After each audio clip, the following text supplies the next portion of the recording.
et bienvenue dans cette nouvelle vidéo.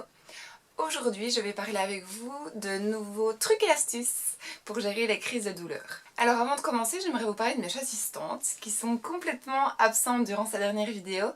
En effet, la période de chasse est ouverte, la chasse aux orvets, aux souris, aux musaraignes, aux oiseaux est ouverte. Donc mes chats sont beaucoup dehors, en effet ils ont le libre accès extérieur-intérieur. Donc je les force pas à venir avec moi. Donc j'espère qu'il y en a une qui viendra nous faire coucou, mais c'est vrai que pour l'instant elles sont souvent dehors. Enfin voilà, petit détail est passé, maintenant astuce numéro 1.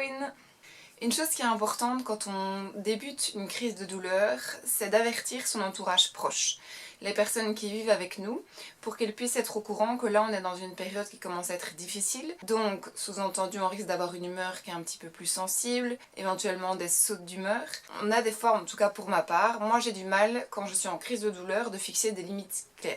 Des fois on me demande de rendre un petit service normal et en fait je dis oui, et puis je dis oui, et puis je dis oui, et en fait je m'épuise alors que mon corps est déjà en grande souffrance. Et donc ce qui peut être intéressant, c'est de donner des limites claires. Voilà, quand je suis en crise de douleur, ça je ne pourrai pas t'aider à le faire, ça je ne ferai pas. Peut-être éventuellement se donner les limites à l'avance, pour soi-même et pour ses proches, comme ça au moment de la crise de douleur, eh bien c'est clair pour tout le monde. Et un proche qui est dans le besoin, n'essaye pas de demander de l'aide, parce que c'est vrai que moi par exemple j'ai tendance à culpabiliser beaucoup quand je suis en crise, de ne pas pouvoir être utile pour les autres. Et donc quand on me demande un service, j'ai tendance à, malgré la douleur et la fatigue, quand je dis service, ça peut être garder les enfants de ma soeur ou de mon frère un court laps de temps, faire un jeu avec mes neveux, enfin voilà, hein, je dis pas nécessairement laver la maison, moi je sais déjà pas le faire avec mes douleurs, donc ça peut être des petites choses. Et donc je me dis, allez, c'est que ça va me prendre que 10 minutes, du coup je dis oui.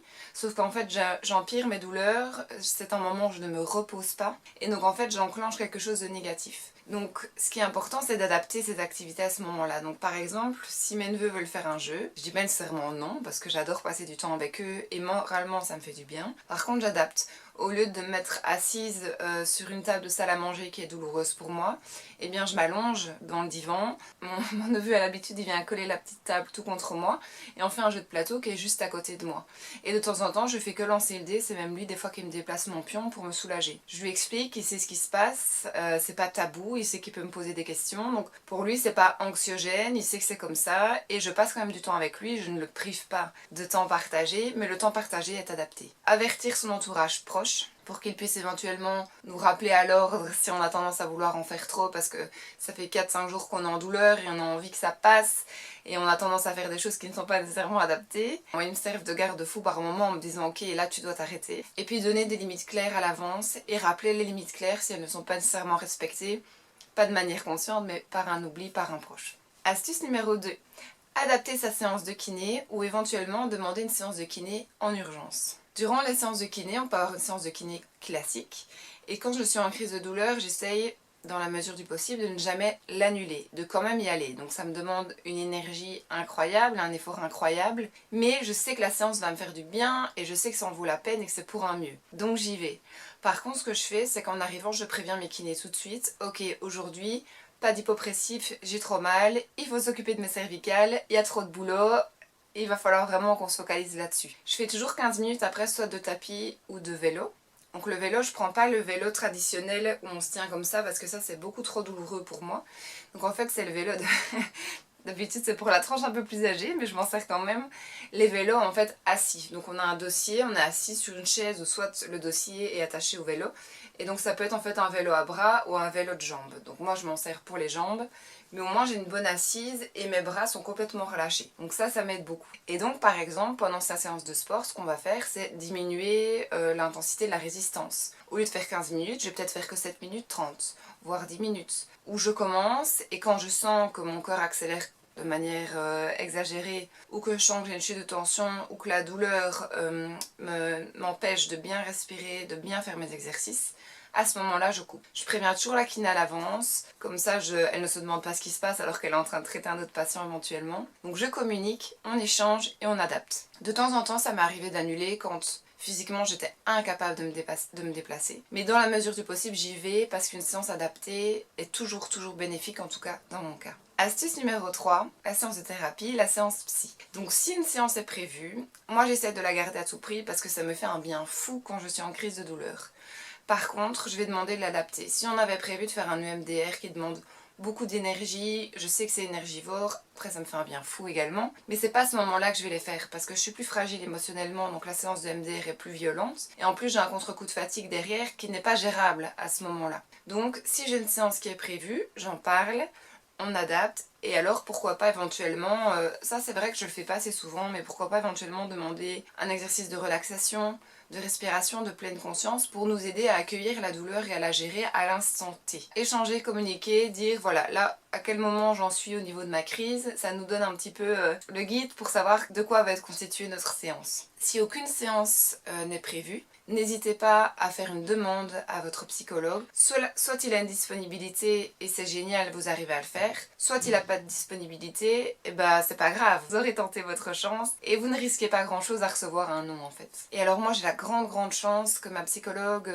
est d'accord pour qu'on fasse les séances en visio. Donc ça m'est déjà arrivé par exemple si je me sens incapable de me déplacer jusqu'à son cabinet mais que j'ai un besoin essentiel de cette séance, je lui communique, je lui en fais part et dans la mesure du possible, mais ce qui est vraiment généralement le cas, voire toujours le cas, grâce à elle on peut faire la séance en visio, ce qui me permet moi de pouvoir décharger toutes mes frustrations, mes émotions négatives, ma colère parfois, si je me sens submergée, dépassée par la situation, bah, je peux voilà, évacuer tout ça, on peut en parler, éventuellement faire des exercices pour me relâcher physiquement et me décrisper.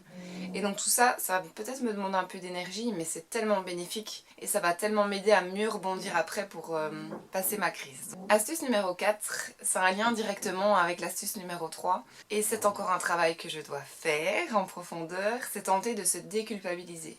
Il faut bien se dire, je ne sais pas si c'est entendable pour les personnes qui n'en souffrent pas, mais qu'en fait on n'a rien demandé. Moi je n'espérais qu'une chose, c'est être autonome, indépendante, travailler le job de mes études qui était mon job que je souhaitais faire, mon job d'instit. Je souhaitais qu'une chose, c'est d'être efficace, de travailler à temps plein et d'aider des élèves.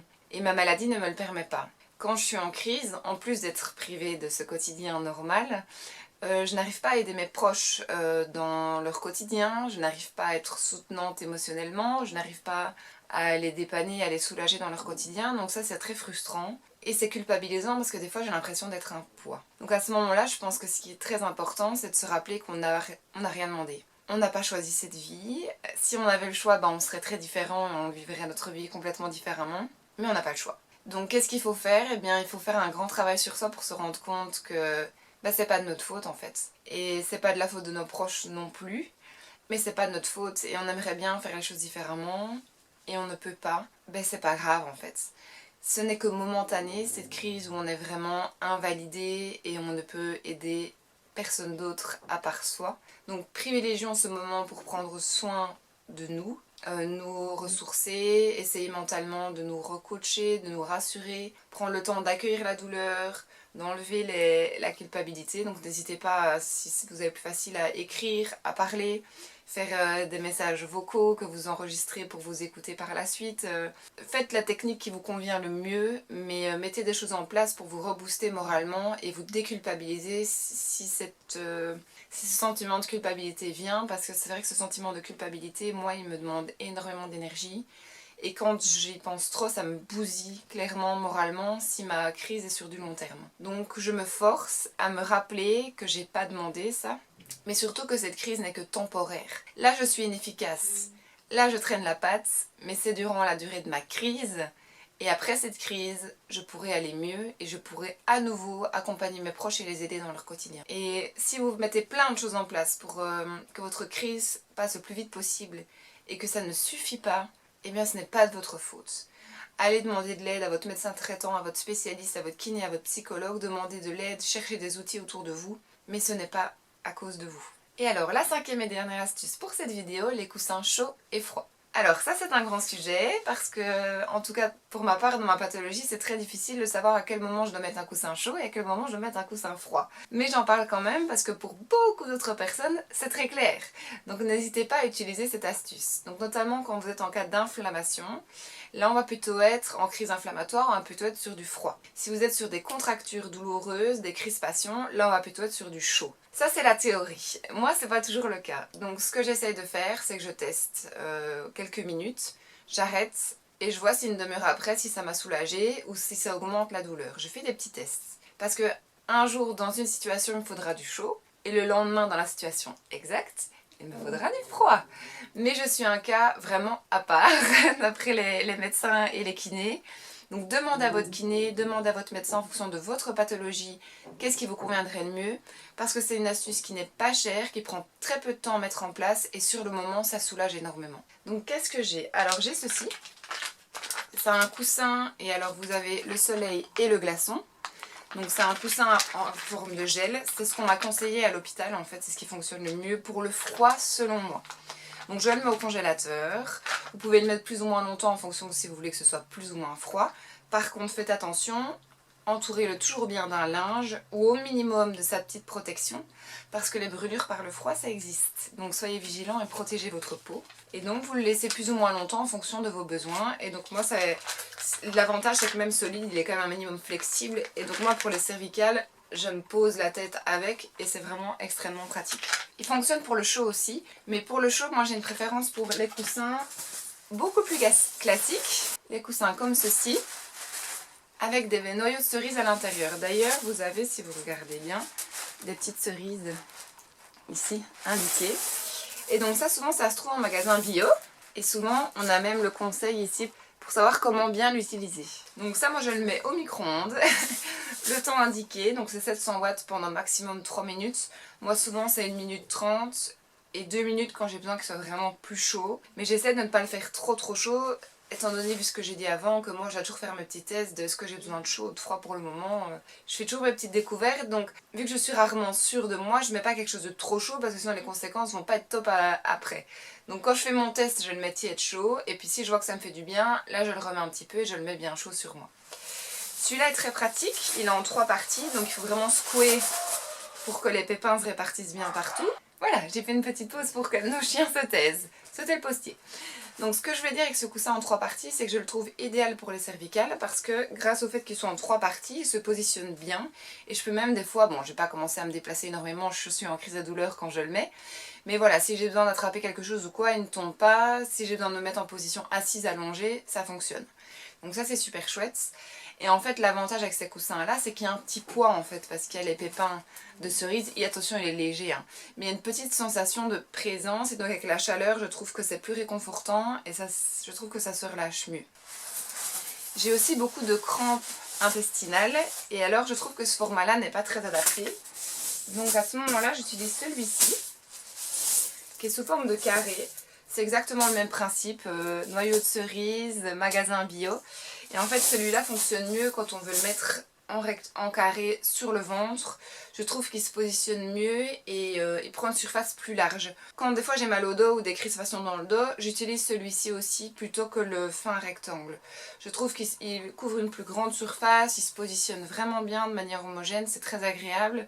Celui-ci, je l'utilise exclusivement pour mes cervicales en fait. Et je trouve qu'il est vraiment très chouette. Où les trouver ces coussins chauds et froids? Eh bien dans les magasins bio pour ceux des noyaux de cerise en fait, c'est là que je les trouve le plus facilement et avec différents formats. Et aussi les magasins type Calias, en Belgique on a le Calias, donc en fait c'est les magasins pour tout ce qui est matériel médical, orthopédie, bandagisterie, des fois il y a même l'optique qui est avec. Mon collier cervical par exemple c'est dans ce type de magasin là que j'ai trouvé. Et si vous ne les trouvez vraiment pas, eh bien il y a toujours Amazon hein. Dans les services de vente en ligne, si vous mettez coussin chaud, coussin froid, coussin noyau de cerise. Là par exemple ça s'appelle froid chaud compresse réutilisable. Donc si vous tapez ce genre d'article, il n'y a vraiment aucun problème. Ben voilà, ce sera tout pour cette fois-ci. J'ai encore d'autres astuces à partager avec vous, mais ce sera lors d'une prochaine vidéo.